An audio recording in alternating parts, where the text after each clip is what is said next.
Hello everyone! Welcome back again to my YouTube channel, and this is Arnold Galo, ang inyong Andoy Buhlana, and welcome to my channel. Yay! So today's vlog guys is I just want to explain sa mga naririnig ko na istorya tungkol sa akin. Ang yung pinakamasakit guys is yung pinagsasabihan ako na feeling mayaman. Yes, pinakamasakit yun para sa akin. Kasi alam nyo guys, nag-effort ako, nag-working student ako, then, yung sabi nila, feeling mayaman ako.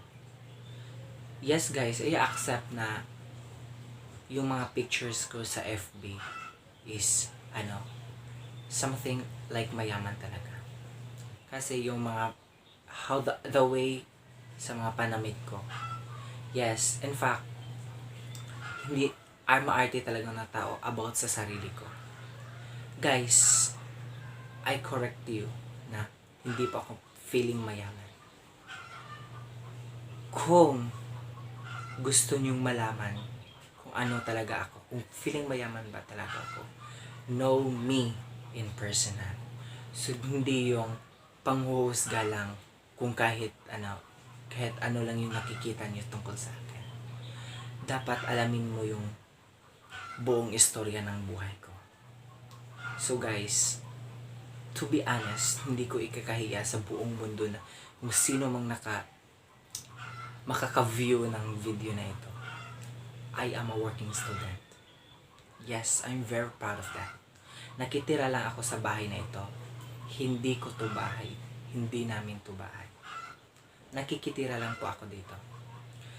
Para makapag-save ako ng pera dahil mahirap lang po kami. Ginawa ko to guys is para sa pangarap ko. Para sa pangarap ng aking pamilya. Hindi ko ginawa ito para lang sa sarili ko, kundi sa pamilya ko. So guys, stop saying na feeling mayaman ako. So when we say feeling mayaman, since mahirap ka, alam ng buong tao na mahirap ka, then, pinapakita mo sa kanila na hindi ka kumakain ng ganyan. Kahit yun lang naman yung kinakain nyo. So, yun yung feeling mayaman. So guys, wala akong ugali na ganon. Guys, kahit kumakain talaga ako. For example is, mga ulam na simple lang. Kasi simple na tao lang po talaga ako guys. Kumakain ako ng mga bagoong. Okay lang sa akin yung gabi. Yung saging. Nasaba. Ganon. Okay lang sa akin na hindi bongga na ulam guys. Okay lang sa akin yun.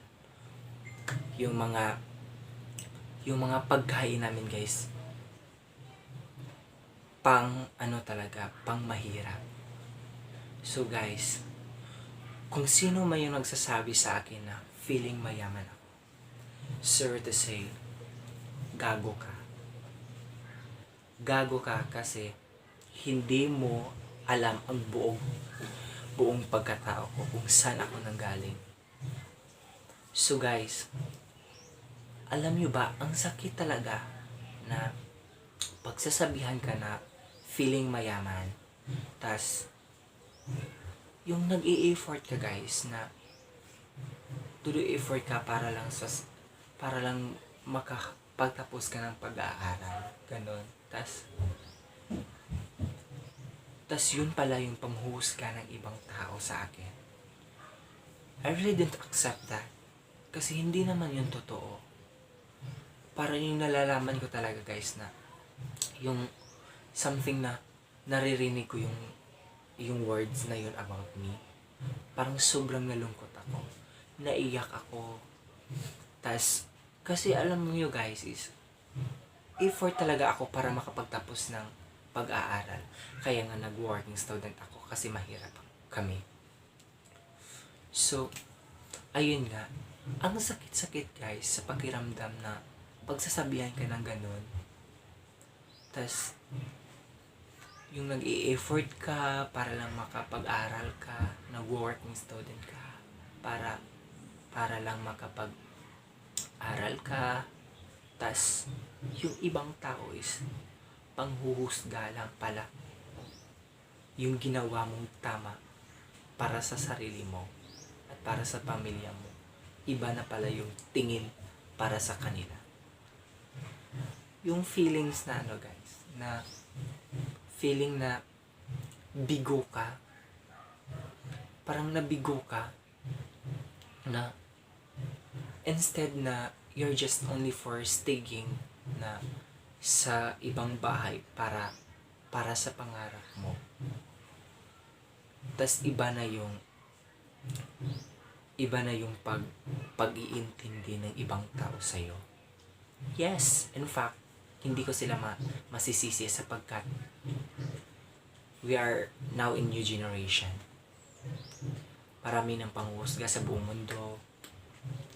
Tas hindi natin kontrolado ang kanilang isasabi sa'yo. So guys, yung i-advise ko lang sa inyo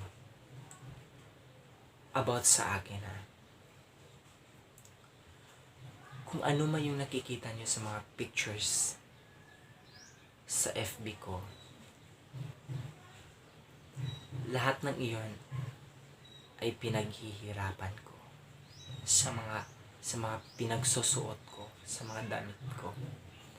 Hindi po yon original para pagsabihan nyo ako na feeling mayaman. In fact guys, makakabili lang ako ng mga damit pero pinag-iipunan ko lang yon. Long process ko pa yon para mabili ko. Yes, pupunta ako sa mga malls na nag-window shopping ako dahil tinitingnan ko yung mga presyo kung ano yung gusto ko kasi pag-iipunan ko yon. So in fact, lahat ng iyon ay pinag-iipunan ko talaga. So guys, wala kayong alam sa kwento ng buhay ko. Kung panghuhusga lang yung may sasabi niyo about tungkol sa akin, all na negatives na isasabi niyo sa akin, okay lang. Okay lang sa akin nan. Basta, wala akong inaapakan na tao. Wala akong sinasaktan na tao sa yung gusto ko lang is kung masaya kayo sa panghuhusga sa akin, I don't care. Wala akong maisabi. So, yung sa akin lang guys, wag niyo namang tratuhin ang ibang tao na parang ganon. Masaya kayo sa panghuhusga sa akin, I don't care.